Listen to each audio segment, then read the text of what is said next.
ल यो सोर्न जग्गा भनेको उता इजङ्गबाट टच बारफिटे बाटो टच छ यो उताको प्लानिङहरू भएले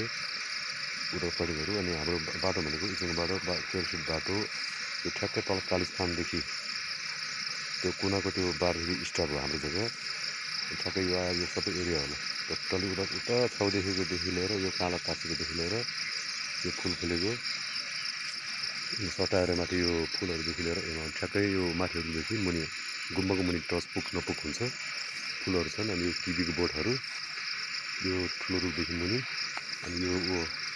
रुखहरूदेखि लिएर यो सबै यो एरिया सबै हो अहिले मकै बोट भएर रेडी भइरहेको हो तर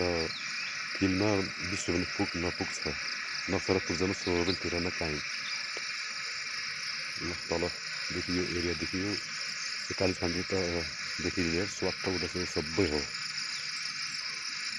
प्रति आनाको 4.5 भाउमा 6 देखि 8 महिनाको भाका यदि पैसा बिचमा पुग्यो भने 1 वर्षको पनि भएन फट अन्तिममा काज ल्याउन सकिन्छ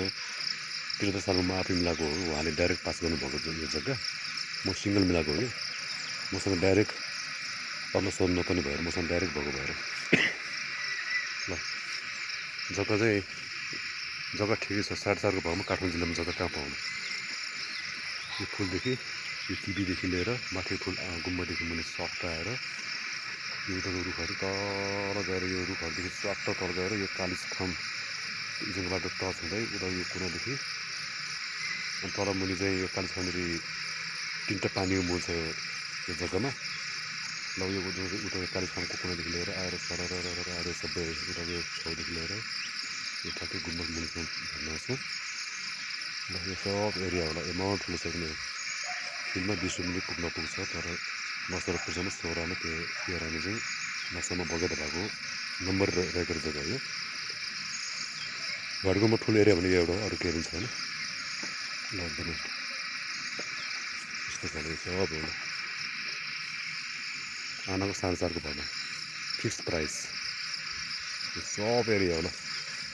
तल कालिज फार्मदेखि माथि लिएर इजोङबाट अनि हाम्रो घर अगाडिको हरिगुम्बाट पनि 12 फिट बाटो क्लियर छ कसैले रोक्दैन अनि इजोङबाट 13 फिट बाटो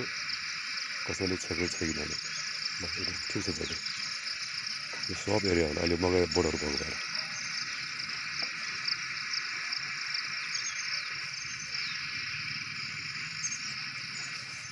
ठुलो छ जग्गा फेरि पनि यो उताको त्यही खन्यादेखि लिएर उताको डाँडादेखि लिएर यो मुनिको बोटहरूदेखि लिएर तल इजोको फार्मदेखि ठ्याक्कै हाम्रो घरकोमा छोड्न सक्छु जग्गा एकदम ठुलो एमाउन्ट छ जग्गा ल मैले गरिहालेँ भिडियो एउटा